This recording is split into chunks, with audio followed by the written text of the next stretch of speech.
let's kick it off. I mean, I can't remember everything that's happened since last stage. Obviously, satellite, cool. Data should be coming in from the satellite now during April when it turns on. So then we can actually start using the satellite data to cross-check versus the terrestrial data to use it as a validator as intended. Hopefully we have some more fun news coming out with some more stuff regarding that in the near future. I don't know if there's anyone in here from the Middle Eastern region, but Wingbits will be down at Token 24/9 in Dubai for about a week. We also are hosting a side event with Spexy and GeoNet, really cool exclusive event.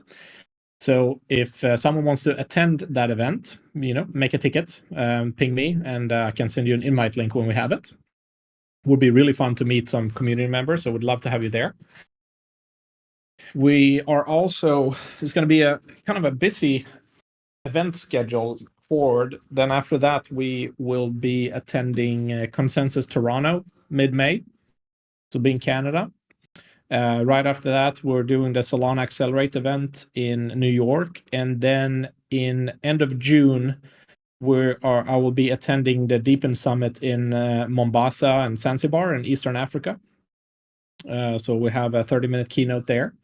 So there's some exciting stuff coming on next few months. But indeed, I'll be in Canada from May 12th until May 18th, I believe it is.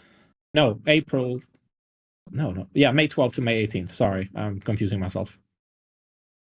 But we'll also make some announcement for that. But so if anyone is at these events, please come by. It'd be super fun. Outside of that, we're seeing we did post, a announcement that we got from GeoNet, and the reason the initial devices are slower to ship out is because, remember we actually changed the initial delay of the devices were due to that we identified that we needed to make a change to the LNA in the device. And so they actually had to double check all these first devices and quality test them, which is why it was slower. Now they've shipped out over 1,000, and from what we heard from the manufacturer last week, and part of this announcement we reshared from GeoNet or HiFix, is that they're going to pick up the pace because now they're done with the initial 1,000, which was slower. So hopefully we get all next 1,000 out before mid-April, and then it gets faster and faster from there. But I understand too, it's really hard with hardware, unforeseen things coming up. So hopefully we can actually be faster than the announced schedule. But really fun seeing about, I'd say 20 devices at least a day, linking and coming online all over the world.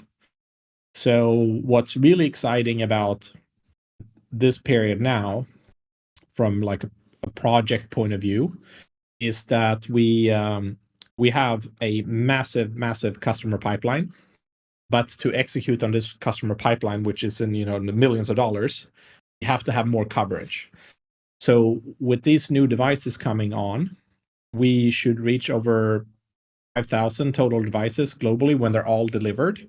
And that should put us in a really good position to actually start scaling faster on the revenue side as a business, which is super exciting. And I think overall, I mean, there's not so many projects that actually have a really strong demand side. And I think that's where we're definitely going to stand out over the long term, because our demand side is very strong. So that's cool. What else? We're continuing adding onto the team. So like I know Mike posted, we're going to expand the community support side. And so I haven't sent the contract yet, but I see the person in this call. But really exciting that we can actually find some people from within the community to work with us. So we're going to add on one person initially, and there will most likely be more, but we can only do one at a time because we want to make sure we can onboard people and then do a good job and get everyone up to speed. So that's really, really fun. Bunch of UI changes, and I'm just going to apologize. Sometimes we release a little too quick. So there has been some minor broken things like toggles not working and so on. So we are gonna try to do a little better job of making sure that everything works before we do release updates. But what I really appreciate is that when we do release, we're getting fantastic feedback from the community of what can be better and what maybe doesn't work. So that feedback loop is really valuable for us as a business, because in the end, we want to build a platform so that it's actually fun and usable for all you guys. So what else, Mike? I know I'm missing stuff. We have so much cool stuff going on. Well, Max already let the cat out of the bag. I had it on my list, but we will pass 300 HiFix stations onboarded today. Yeah. Robin mentioned like sometimes 20. We've had one day where 30. Obviously, people get the systems, the stations, and they look for the best opportunity for them to hook it up and get that time. Sometimes it's easy to get it going inside the house, but that doesn't always get it actually going properly. So then you have to figure out when you're going to go outside and deal with it. So it is cool to see these like spurts of, there's 10 here, then there's 20 another day. Weekends tend to be a little bit heavier, where I guess people have a little more time to go outside and brave the pollen or the cold or the heat or whatever you're encountering in your area. So it is cool to see that going on. May want to talk about tokenomics. Yeah, one more thing I want to announce, and then I go into tokenomics. As everyone knows, since like day one, we have been talking about this kind of like uptime level as part of participating. We've been super lenient because we understand that it's new and we're working on stuff. We will make an announcement. So like if people have hexes that have been not the HiFix. If you bought a HiFix and you registered a hex, this does not apply to you. But if you register a hex that is not HiFix related and you have not shared data for over 100 days, we will send out an email, and you have 7 days to actually to send data in that hex, or we were going to have to take the hex back. Because we need to open up hexes that are dormant. And again, this is not related to the reserved hexes for HiFix. Those are totally different. But we'll come out with more details on that, because we have a lot of people wanting to join, and we see that in some of these areas there's quite a few hexes that have really never been used, and we want to open up for people that actually can participate. Did I miss anything on that one, Mike, or that's pretty much it? We'll come out with more details. Yeah, for now we'll come out with more details. It'll outline the process a little bit better, but just so everybody's aware, there are people out there that never ordered a geosigner. I don't know if they've left the project, they're just not paying attention, whatever, but it is a huge detriment if they are in critical areas like around an airport, near an airport, and they don't have something running. That's somewhere where we do need a running station. So if you haven't ordered a geosigner, you haven't had your system up and running for 100 days, you're probably not paying attention anymore. So we'll do our best to make sure we get your attention. And if we can't, then unfortunately it is what it is. Yep. Okay, cool. Tokenomics. So obviously we are going to release the new light paper outlining this in documentation. We're just finalizing a few details and trying to make it easier to understand. But obviously we did release it. And the main reason for releasing the tokenomics is because the success of a project really requires a large portion of the project to have decent earnings. And on the old tokenomics, there was a very small number of people that have massive earnings, and then a really large portion of people that had very little earnings. So it was heavily skewed, and that doesn't really work long term. So while it's fun for the people maybe that had massive amounts of earnings, it's not so fun for everyone else. So based on what we're seeing, I feel like it's actually working really, really well. I'm sure people have questions about maybe exactly how the formula works. While I'm not the data scientist that designed it, I can do my best to explain. But essentially, so we're using, there's two pieces. We have the PageRank algorithm, which essentially takes a bunch of stations in a region and compare them to each other. So the PageRank algorithm is the same thing as Google uses to evaluate websites based on seeing how much traffic flows to the websites from other websites and so on. So it just gives a really good way of evaluating stations all over the globe. So that's one portion. And then we have the early participation rewards, which essentially rewards based on your coverage. So you have two levels to it. And from what we're seeing now, there's going to be a small decline per year on the early participation rewards over the first 5 years. And then it will be PageRank only. And we are working on implementing the lower altitude bonus. So if you have airport coverage where you see this, planes on the runway or low altitude, there will be an additional bonus coming for that. But I'm totally open for any questions you may have. I think the best thing would be when we actually release the updated light paper, because there you will get a ton of information as well. Yeah. But yeah, go ahead. And definitely take a look at the blog posts. There's the general blog post about tokenomics change, and then there's one that's more in depth on just PageRank. PageRank is very involved. It's not something you just share in an elevator conversation, because as Robin mentioned, there is rankings of stations, but there's also rankings of hexes, and then there's math done between the two of those, and then some normalization so that it balances things out a little bit.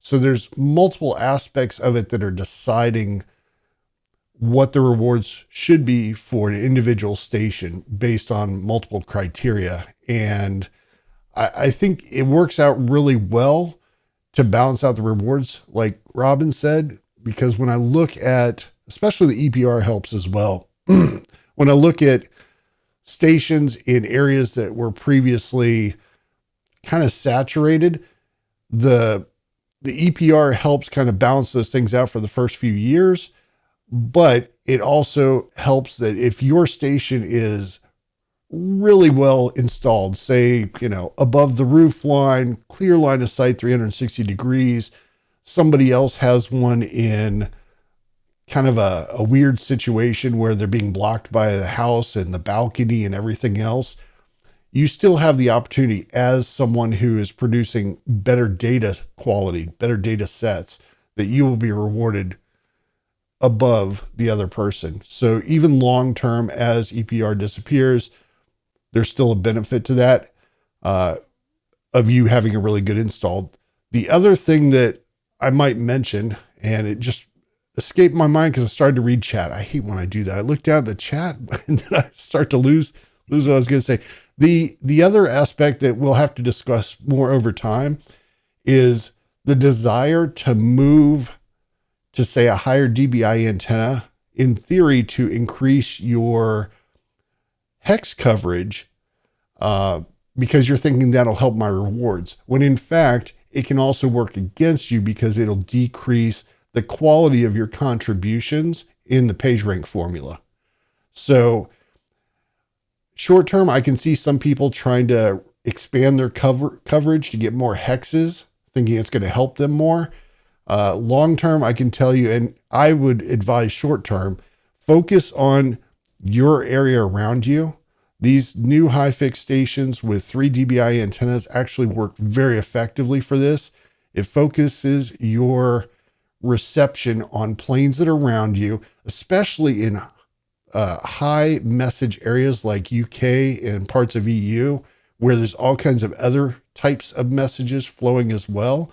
It allows you to focus your reception on just the planes flying around you and really increase that PageRank value.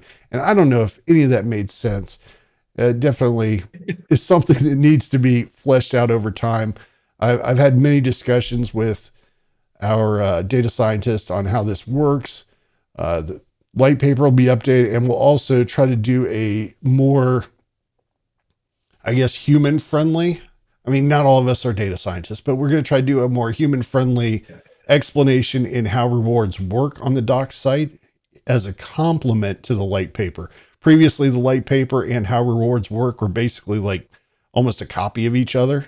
Just like one section out of the light paper was put in the docs. But we're going to change that up a little bit and make it a little bit more like, not explain like I'm 5, but maybe explain like I'm 18. It's just so everybody can hopefully understand a little bit better. Yeah, and if anyone is here in here 17, we're sorry. You'll read it next year. Yeah, you may just not understand. I don't understand Yeah. sometimes, so it's okay. Yeah, but I saw A and B ask the question how rewards are going to be distributed when Mainnet is launched. So they will. So whatever you have earned based on your dashboard, I will. So a lot of people, they look at the wallet. That one is not really relevant. It's the dashboard amount that will be distributed along with your daily rewards over 12 months. If you're online during those 12 months, you'll get a multiplier to your retroactive rewards.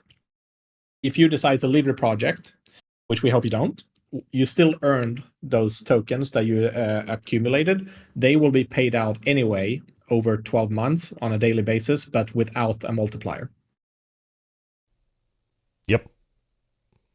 So hopefully that made sense, A and B. Did you have any more points to go over for status updates? Because I've got, I think you guys covered most of it, but I've got a couple. Go for it. We can officially announce, because we were shared this information, that the testing on the HiFix units has been completed for ingress protection, which is also known as the IP rating. And they've been confirmed as IP67. And for anybody that doesn't want to look that up online, it basically means the 6 means it is dust tight. So dust should not ingress into the device. And 7 represents that is protected from temporary immersion in water.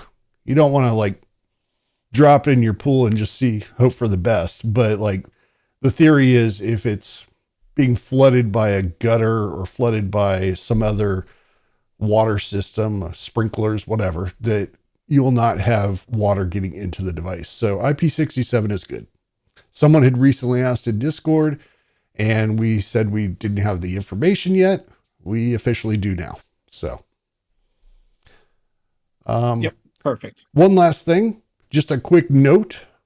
The dashboard has been updated. If you go to my stations page and you're going to need help with a support ticket, you can click on the 3 vertical dots now, and there is a debug info option now. Don't click delete by accident. But there's a debug info, and you can use that. You can paste it in a notepad or something to see what it outputs, but you can use that when you open a ticket to paste in that debug info. We may ask for it, and that'll provide a copious amount of information that will help us identify your station quicker, identify potential problems even before we start to really look into it. So we're going to continue to flesh that out, but it's super handy.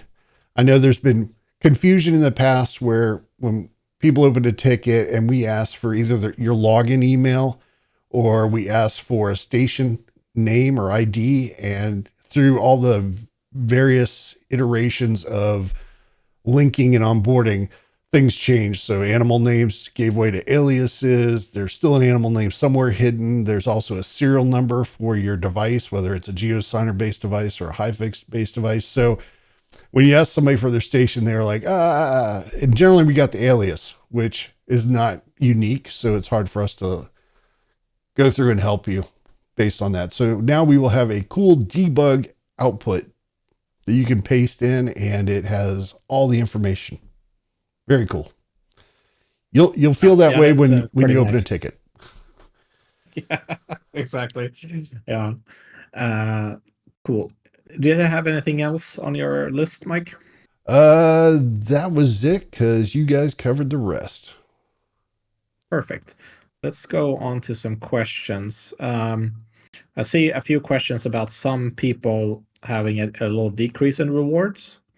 So to essentially balance out, what we saw before is that if you have a great provider in, for example, UK or Germany or northeastern US, and you have a great provider in an empty area, that difference in earnings was just too large. So there will be a small subset of the community that earned massive amounts of token that will see a lower token earnings. But if you look at like the average token earnings that we saw is about 98, I think you said, we said, Mike, per day. The median is 79, which is the middle of the pack, which is probably the right number. Yeah, so 79. So if you earn, 700 now, you're still, it's 10x the median. So I understand that it's not, no one likes to see lower rewards, but for the good of the project, we have to balance out the rewards. And we believe that 700 a day is still an incredible amount of tokens. Whereas, more people now are going to be able to feel like it's actually worthwhile, and when they contribute good data, they should earn something. So, when I saw one question here that they saw Tricky Game saw a decrease from 900 to 700. That one I can't say exactly why it is. Could be that a bunch of stations actually onboarded in the surrounding area, but it's hard to say. So the best thing would be to open a ticket, and we can actually look and see if something has changed. Yeah, just to put it in perspective, it would be really cool to earn 1,000 tokens a day. But if it's you and 8 other people spread across the entire world that are all earning really high amounts and everybody else has left the project, it's probably not a good long-term situation. Whereas if everybody is earning some reasonable numbers, and even though you're still higher, being unique or out somewhere no one else is, it's better for the project because we have more people participating. We have more data coming in, people near airports. So it's a balancing act. Yeah, exactly. Let's see. I'm scrolling down to see. Wolf the Morningstar said, "Could you please come again? Could you elaborate on what you're referring to?"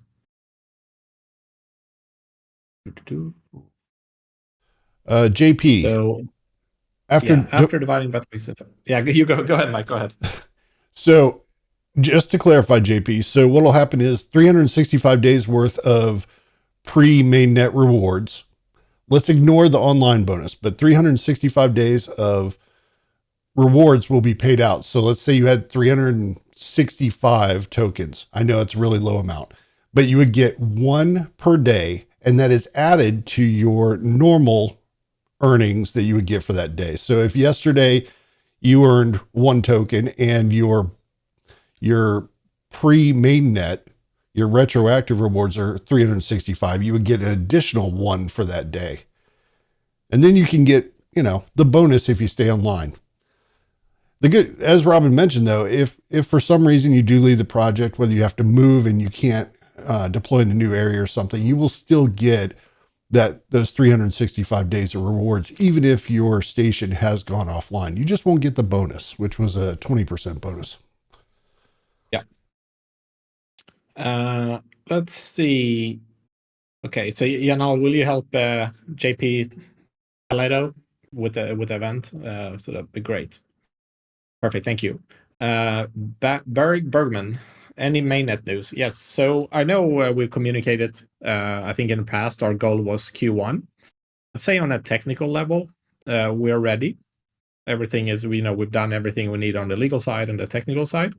So really what it comes down to now is, we have essentially 3 main goals or focus areas of the whole business. One is obviously we need to grow the network to get more scale. And another one is we want to increase revenue. And the third one is we want to make sure we care for and optimize our existing community. And a big part of that third goal of caring for the community and making sure that it's good is being careful and thoughtful and strategic with the mainnet launch. So when it comes to the mainnet launch, there's a lot of things to take into account. One is how do you view DEXs versus centralized exchanges? What would they require from you in order to launch on a specific exchange? Because at some point they could be that maybe they require too much, and that would actually lead to a negative effect on the community at launch. How are the market conditions? Like what time of the year it is. So we're not far off, but we hopefully will have a very, very solid date within the next few weeks, an exact date.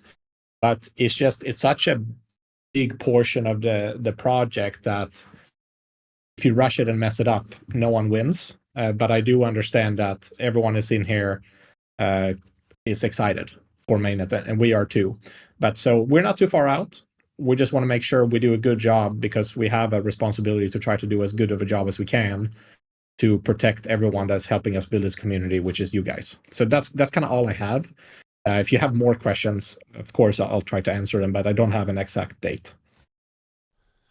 I will say one thing we're missing ahead, from a technical perspective is obviously, as most of you have noticed, the wallet system, the wallet mechanism is down on the website. It is undergoing changes. We have some process changes. We have some, you'll see what's coming, but when we release it, there's changes coming. So obviously we would have to have that stuff in place prior to going to mainnet. But otherwise, yeah, I agree. Technically, we're pretty much there. Yeah. And I think Slim had the same question, so hopefully I answered your question as well, Slim. Well, my answer in Discord has been the day after DevNet stops. So, is that not a valid answer? Yeah, I guess. Mainnet is the day after DevNet. I don't know. Okay, thanks for opening the ticket, Trika. We'll take a look at it. Wolf the Morningstar says regarding the annual token issuance that you're talking about. So to reiterate, all the tokens you earn now prior to mainnet will be paid out at a 1-to-1 ratio when mainnet starts. But if you're online when mainnet starts, you get them paid out with a bonus. So 1.2 times the tokens you have. But you don't get them in a lump sum. You get them over 12 months from a mainnet start. So hopefully that made more sense. But the ratio is 1-to-1. And we've looked a lot on what's the best thing to do here and what's the right thing to do. But we feel like a 1-to-1 ratio is fair because we've also, we've been pretty transparent with that tokenomics will change before mainnet. Now it did change. We did a recalculation for everybody, so it reflects. So as long as we have the ability to actually make adjustments when we see they're needed, and then I think a 1-to-1 is fair. Because like I've seen some projects, maybe they do like a point system and no one knows what it leads to. I think 1-to-1 is it's easy to understand and it makes sense because you've earned them even though it wasn't mainnet. The only I forgot what I was going to say. We'll just edit that out of the video. Yeah. Oh. And then go ahead. No, God, I forgot again. Getting old sucks. All right. For any of you out there that are over, 40, trust me, it's coming. I think I had something to add on to that, but I was reading Tiku Mbassa's question. So should we talk about? Well, actually, A and B had a question first. Are there any plans to improve the map? For example, adding aeronautical charts? Well, I can't speak to the aeronautical charts at this time. There is big plans to improve the map. We are actually having a session tomorrow with the whole team to talk about all the stuff we need to add. Because we know right now, like for example, when I travel right now, it's not usable to use our map for travel purposes, and that needs to change. It needs to be usable, but also it needs to be a little more fun features added to it. So that's definitely coming, and we'll come out with more details on exactly what we're adding. But if you look at other flight tracking networks, a lot of features they have, I mean, some of them are pretty just hygiene features that needs to be on there. Like you need to be able to filter for planes. You need to be able to see the trail. Where did the plane come from? Where did it, what airport did it leave from? Where is it going? Is it on time or behind? So some of those standard things will come. And then past that, we'll try to add some fun features as well. We're also going to show more because like we collect a lot more data that we don't show on the plane. So there will be more fields added, so you can see more details about the data when you click the planes as well. Ticker and Bassa says, I don't care about Mainnet. I'm more interested in the longevity of the whole project. It's incentive-based. Where are the hexes that provide best value to the network? So without saying, I can't say exact which hex on the map, but generally it is still much more valuable to be in an area where there's no one else. So empty areas. With the addition of the low altitude rewards, getting airport coverage will be a massive benefit. So if you actually can host your device somewhere where you have clear line of sight to the airport from the device location, that will be very much worthwhile. So those are really the two things. Empty areas and airports are the most valuable hexes.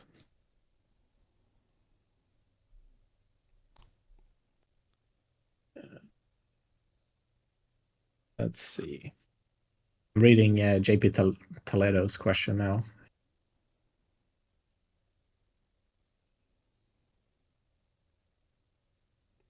What do you mean with social event, JP?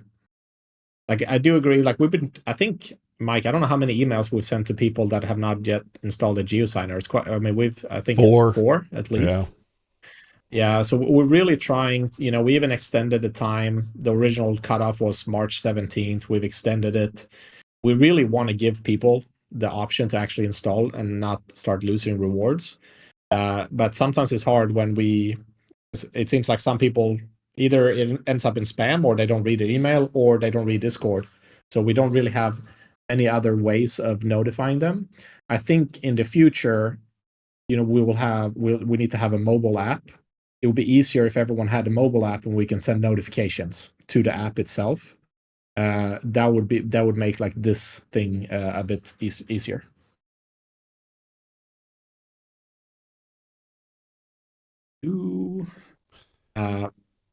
Mike, do you want to go?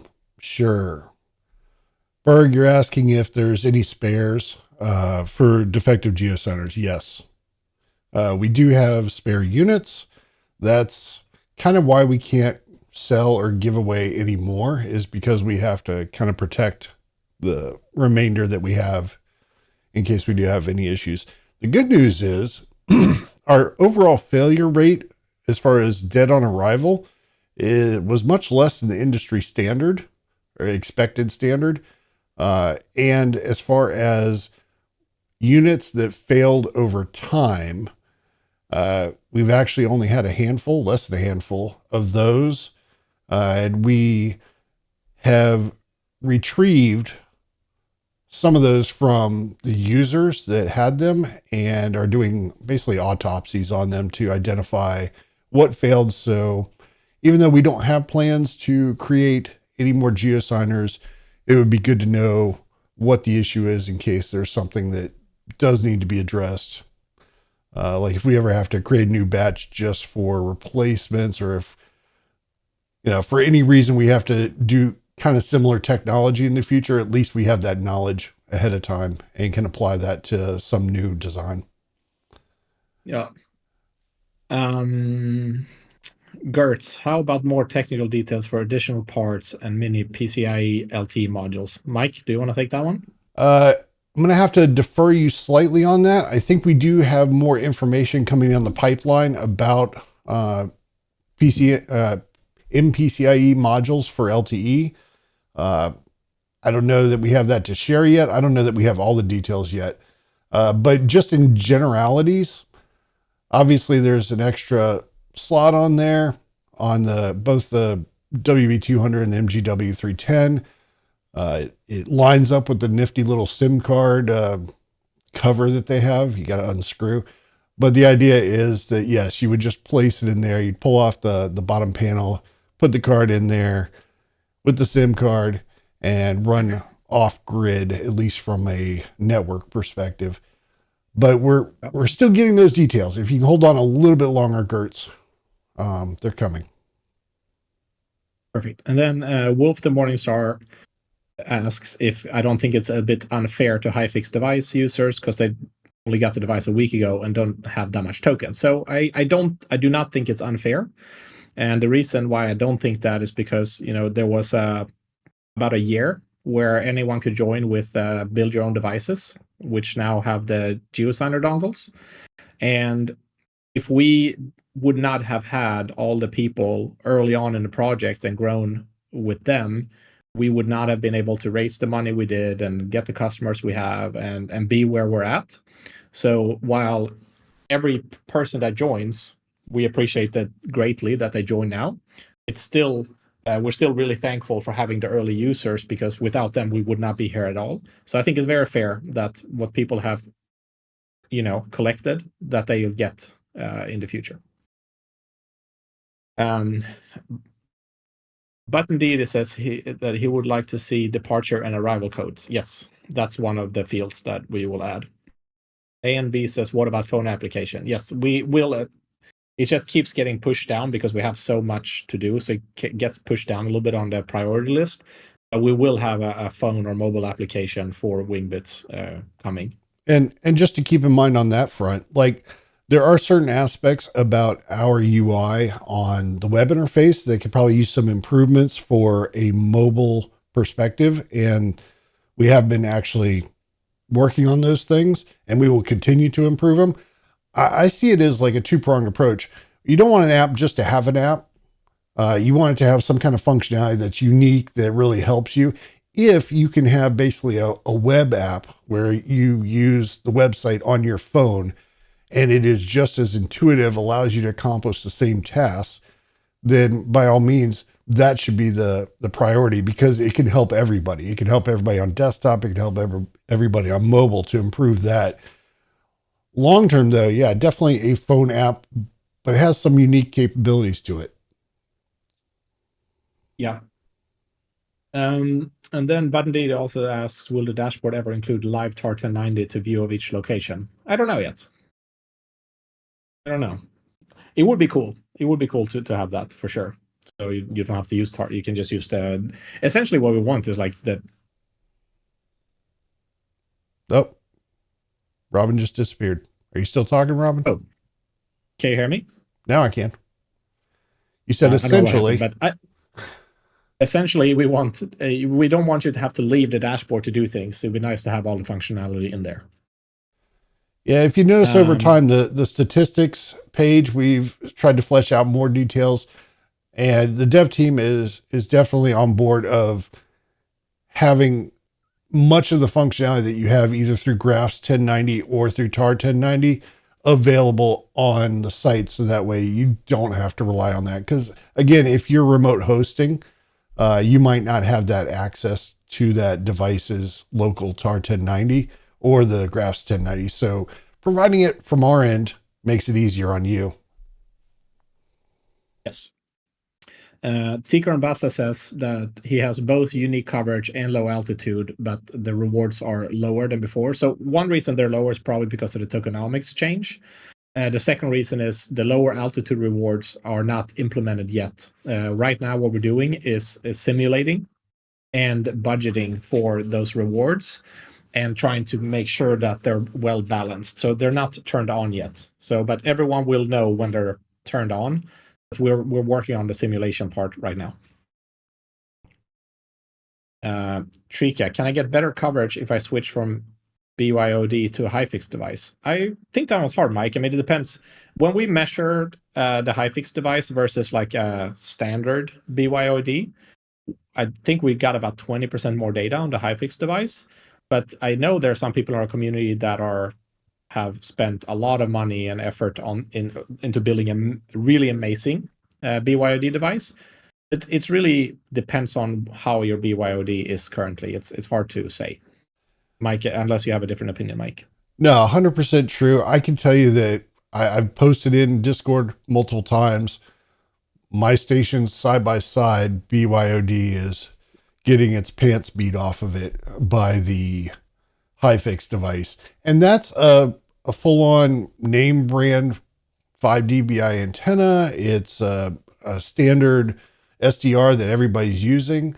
I will say, if any of you are out there and running a radar box, like all in one cabled antenna, which has just a very thin RG58 cable, you will probably see a remarkable improvement going to the HiFix device. On the flip side, you would probably see an improvement by just replacing the cable in the antenna with something that doesn't have as much loss. So 6 of one, half dozen of the other. Right. Green Llama wants to have a military filter.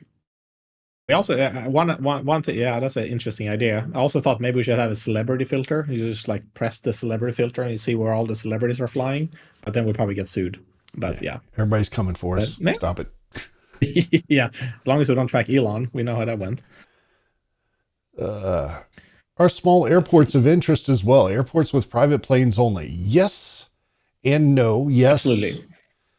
I mean, yes, because it's of interest because a lot of small airports see a lot of corporate jet movement, and getting data for corporate jet movement is very valuable for a lot of customers. So while they're not as important as a massive airport, and they don't have as many data points for low altitude, they're still of interest. I think it's also how you qualify small airport, because I have noticed, I spent some time on Zillow with my wife looking at some stuff a while back after we saw a TV show. And it was a TV show that related to people that have these airport communities, like airplane communities. And they have airports, but it's not like there's not a tower. It's basically everybody shares a common backyard with a runway. And they're on the maps. So if you look on like Google Maps and you start searching around, you'll see all these tiny airports, but they're named weird things like Morning Glory Airport. And you're like, what is that? And you zoom in and it's literally like 12 houses or so backed up to their own private runway. And it's, I guess, called like a plane community or something like that. So I think some airports are more smaller than other airports. Like there's the private airports, like outside of Atlanta, there's multiple like smaller airports that are exactly what Robin's saying. They're the small Lear jets. There are other stuff that's coming in. There are commercial stuff that I guess get leased out or whatever to celebrities or whoever has the money to do that. And those you see a lot of traffic on. I think some of the ones on Google Maps, maybe not so much, that are backyards. Yeah. I mean, if the airport doesn't have like an asphalt tarmac, if it's like grass, after there's a grass airport here in Sweden, like probably not. Or if it's gliders, it's not so important. But if you can see some decent sized planes landing there, then it's good. Yeah. Let's see. Matti says that he still has a station without GPS. We'll be fixing it end of April. Would you prefer to communicate? I would open a ticket, and if you can get there before end of April, that would be nice. But just please open a ticket and we can chat about it. Leo, any plans beyond tracking planes? Yeah, so in the devices now, we have already installed drone receivers in the HiFix devices. For the build your own, we're going to have to figure out essentially a modular piece to add on that. That's kind of in the future because in the US, the drone industry is taking off faster than the rest of the world.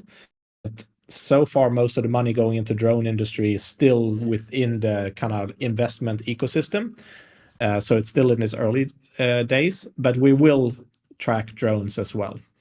That's one data point. And there may be something else, but we don't know yet.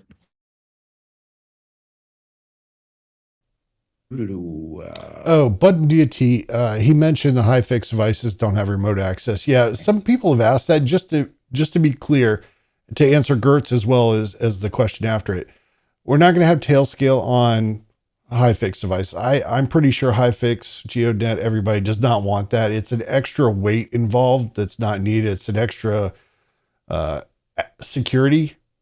security issue.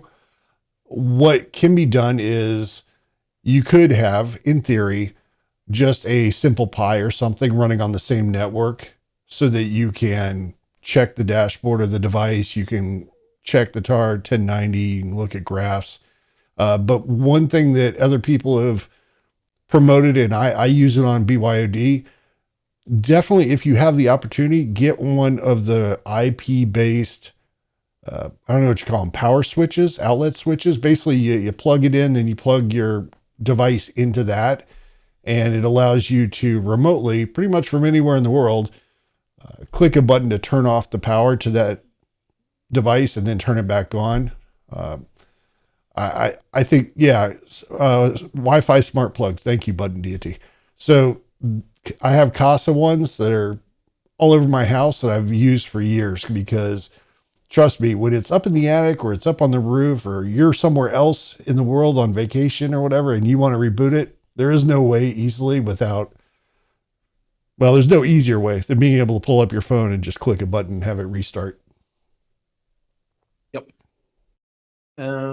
Let's see. JP Tadello talk about the extra ports on the official devices. Yeah, so one of them is for like drones, for example. If we want to do or we want to do dual band, you want to install your own antenna. But it's also like essentially making sure that we don't have to sell everyone new devices. If we add on a data point, we can just add on a module. Yeah, if we be easier.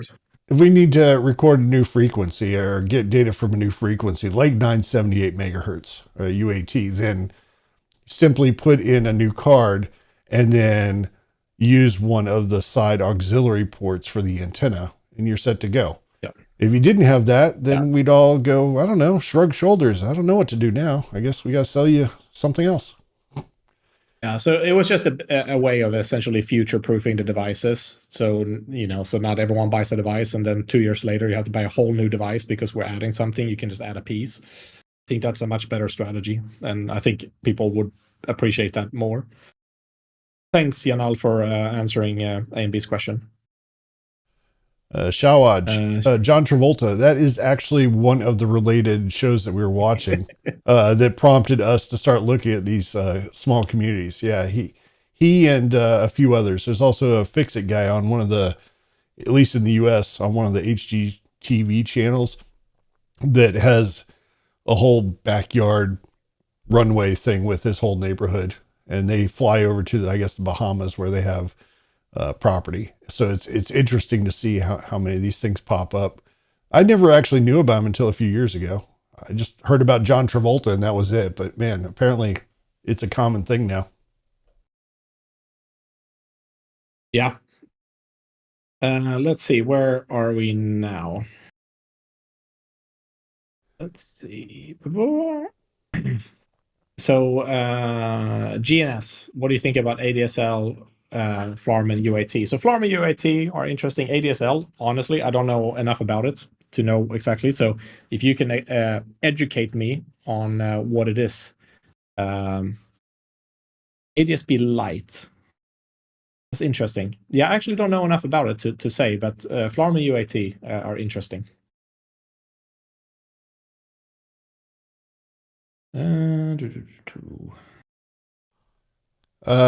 Tiku, I think the best thing is have a little patience. Let us get the light paper posted, and then let us update the how rewards work complimentary document on the doc site, and then I'll be open to having as much discussion as you want on how hexes are ranked, how stations are ranked, how those two work together, and everything.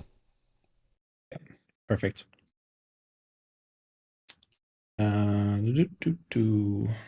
See.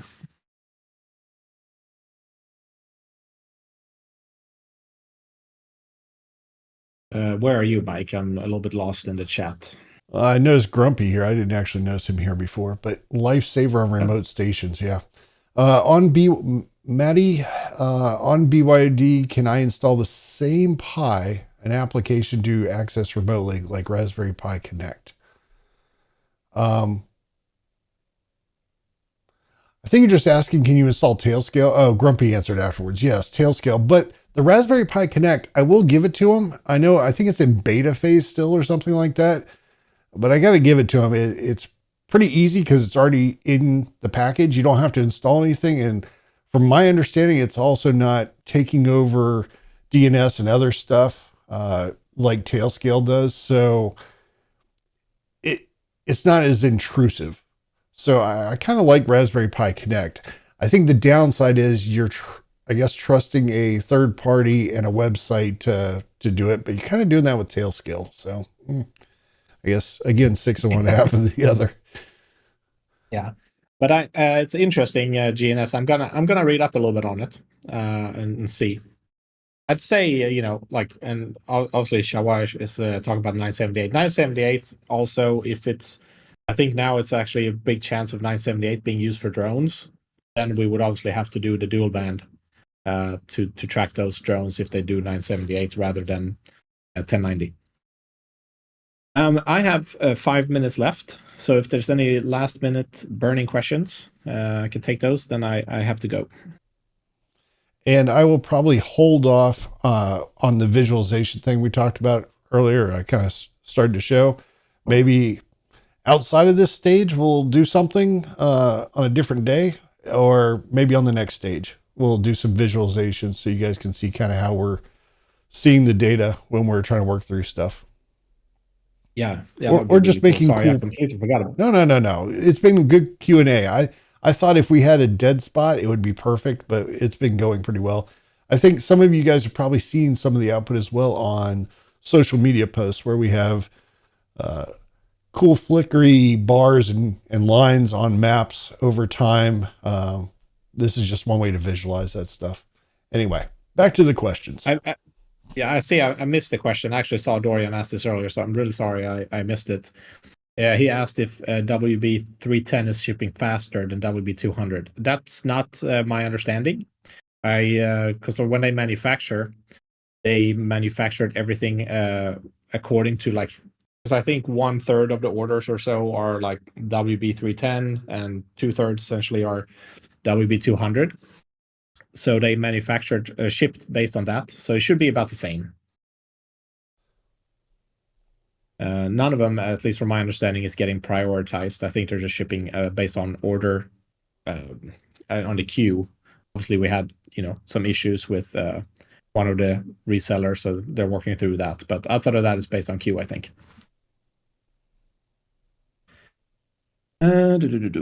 Okay. Any idea why the positions are different between my read SP and the dashboard? That would probably be a dev question, but it's probably something just how we load the data that are not aligned. But I'm not sure. Mike, do you have any idea? I am not 100%. I can't speak confidently on the topic. I know there's been some discussions on sampling in the past and all the data being shown and making improvements on that. I think the map as you see it now is more of a close approximation of what's going on. And that's why Robin also mentioned we're looking at map improvements. We want to have something that when you want to look stuff up or when you're traveling yourself or have family traveling, you want to be able to pull out the phone, pull out the laptop or whatever and use the map. And it's actually real time, shows all the information. There's no delays. You have all the routing information, whatever you need that you would expect from a flight tracking app. We want to have that capability. So yes, I wouldn't place too much value on the map right now because we've spent 95% of our time on the data pipelines and B2B stuff and essentially all the tech behind for mainnet launch. So now the map will get some well-deserved love over the next few months. Okay, cool. Well, really appreciate everyone. Thanks for listening in. I mean, it was over 60 people. It was awesome. Thanks for all the support and for building with us. I think this year is going to be awesome. I'm really pumped about the next few months. Mike, thanks so much for joining. Yep. Thanks everybody for attending. See ya. Bye-bye. Bye.